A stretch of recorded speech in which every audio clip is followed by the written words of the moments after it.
professor Dionísio da Silva. Oi, professor, seja muito bem-vindo. Boa noite. Boa noite, querida Poliana. Gostaria que fosse minha aluna, mas você é minha professora. Eu aprendo muito com você. Boa noite ao Leno também. Ainda tem um longo caminho, professor. Nem se eu nascesse de novo eu ia conseguir dar uma aula para o senhor de qualquer coisa, professor. Estou aprendendo com você todas as semanas, 2 vezes por semana. Eu e muita gente. Imagina, imagina. Hoje nós vamos falar sobre o Dia do Professor. Aliás, meus parabéns, vida longa e produtiva para o senhor e para todos os nossos mestres que hoje são homenageados, professor. Muito obrigado. Eu também aproveito para saudar meus colegas docentes, professores, mestres, de todos os sexos, porque não são mais só 2 no mundo hoje, graças a Deus. As sexualidades que antes eram ilegítimas agora são reconhecidas e a gente não discrimina mais ninguém, nem por sexo, nem por cor, nem por nada, e muita gente boa exerce a docência hoje no Brasil. Pois é, professor, mas o senhor sabe que dá até uma tristeza, né? Às vezes você tem um aluno brilhante e aí ele diz para a família: nossa, meu sonho é ser professora, dar aula. E aí ele ouve como resposta: nossa, que desperdício, vai ficar em sala de aula, vai dar aula. Imagina, né? Tinha que ser completamente o contrário, né, professor? A pessoa devia ser enaltecida pela decisão de compartilhar com os outros o seu conhecimento. Olha, Poliana, muito bem lembrado. A minha filha, a Manuela, que hoje é promotora de justiça em São Paulo, ela teve um colega que queria ser professor, mas que foi obrigado a fazer direito pelos pais.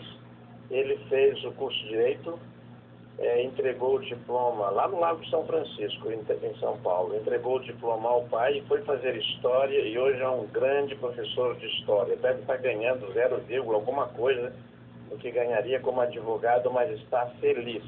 A gente tem que sempre escolher entre ter razão e ser feliz. Ele resolveu parar de brigar com os pais e foi ser feliz, ser professor, que era a vocação dele. Mas o que é também um pouquinho absurdo, né, professora, a gente pensar que agora o senhor mesmo disse, não, ele deve ganhar 0, qualquer coisa do que ele ganharia em outra carreira, né? Na verdade, a carreira de professor devia ser uma das mais valorizadas, com salários mais altos, né? Porque é disso que depende efetivamente o futuro, né? É verdade, Poliana. Em muitos países isso já foi resolvido, mas no Brasil ainda não. De todo modo, para nós não fugirmos do viés do nosso programa, o professor já teve outros nomes, né? Ele já foi conhecido por preceptor, que é o primeiro registro que nós temos na língua portuguesa, lá no século XII. Depois tutor, no século XIII. Tutor é aquele que cuida, tem sob sua tutela. Tutelar quer dizer ter sob os olhos, está ali cuidando. No século XIII se falava de mestre, porque no latim professor é magister, e no século XIV já se falava em catedrático, mas para as universidades, porque o professor sentava numa cátedra, e aquela cátedra passou por metáfora a dar nome à disciplina. Então se diz a cátedra de língua portuguesa, a cátedra de matemática, de filosofia, assim por diante. É no século XV que nós temos o registro de professor. A primeira vez que ocorre esse registro, Poliana, documentado, é no ano de 1464 e falava num tal de Micael de Vila Boa.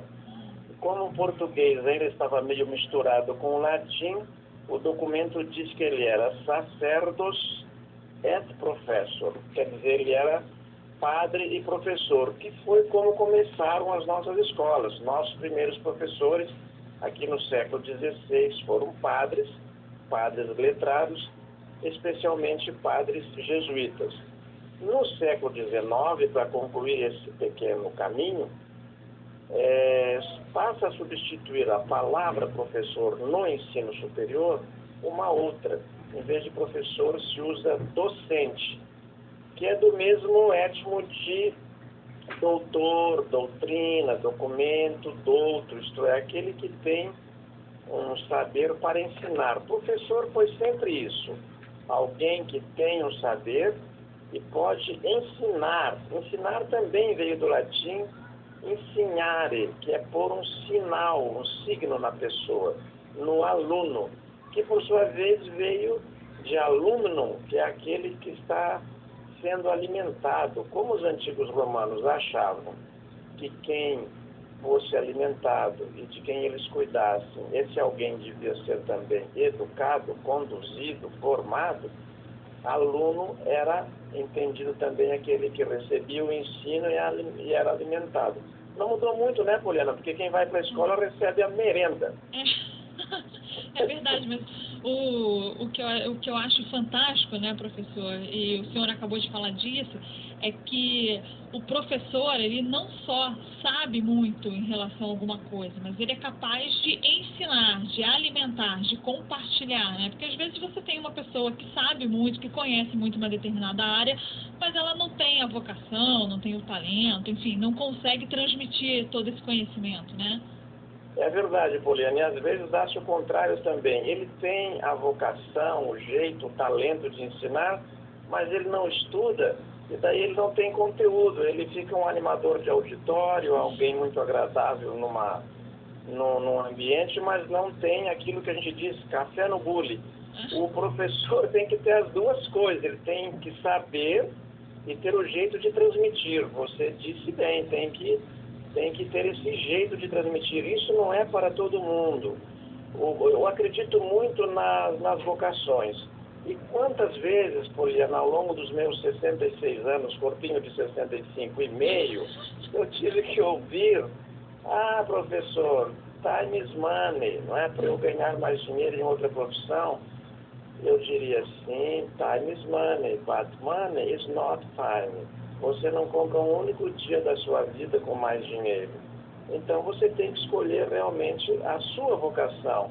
É nela que você vai ser feliz.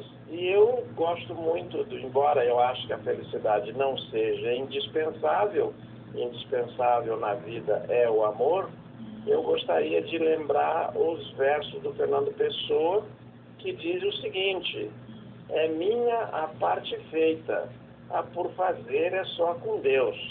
Algumas coisas nós não podemos fazer. Não adianta você ser um grande mestre se você está lecionando para repolhos. Repolho não aprende nada, compreendeu?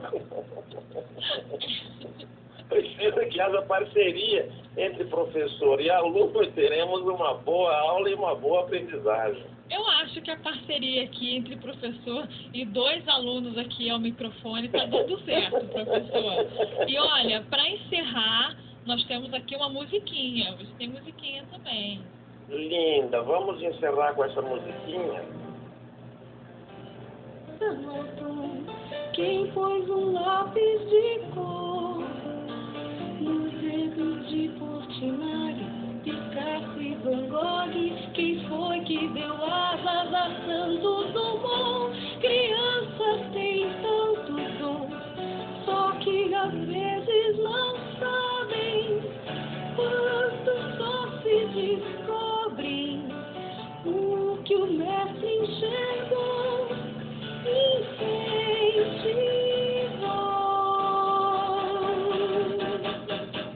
É só se faz um país com professor, um romance. E olha, professor, o senhor sabe que as nossas conversas, as suas conversas também com o Ricardo Boechat de manhã, com o Rodolfo, com a Maíra, tem incentivado muitos dos nossos ouvintes a mandarem perguntas, a quererem mais conhecimento. Isso também é muito legal do professor, né?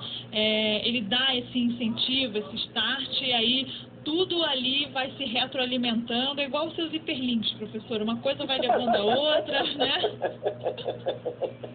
É verdade, Poliana querida. Eu acho que a vida se tornou assim, com tantas complexas sutilezas, que nós temos que ir abrindo esses hiperlinks, né? Antigamente você pegava um assunto e alguém sabia tudo de tudo, né? Daquele assunto e de todos os outros. Hoje, você tem que aprender sempre. Eu aprendo muito com os meus alunos. Não estou fazendo aqui figuras de linguagem. Aprendo com os meus alunos, aprendo com os colegas, aprendo com você, com o Leno. Com o Leno eu aprendo a como não torcer para o Grêmio. Mas eu aprendo, compreendeu? Eu aprendo. Professor Dionísio, mais uma vez, queria parabenizá-lo pelo dia de hoje e que ainda tenha mais felicidades durante esse caminho árduo, que é o caminho de compartilhar o conhecimento com tanta gente, professor. Muito obrigado, é um caminho muito agradável e agora cada vez está ficando, eu tenho mais alunos porque leciono também à distância, só lamento não conhecê-los, não vê-los assim olho no olho, né? Para mim eles são uma câmara escura, mas espero sempre poder dar aula olho no olho também. Muito obrigado e até de repente. Até de repente. Grande abraço, professor. Parabéns. Obrigado, Leno, para você também. Com essa informação do professor Dionísio, o nosso jornal vai ficando também por aqui. Para você, uma excelente noite. Estaremos de volta amanhã. Tchau, Leno. Tchau, boa noite. Eu volto daqui a pouquinho.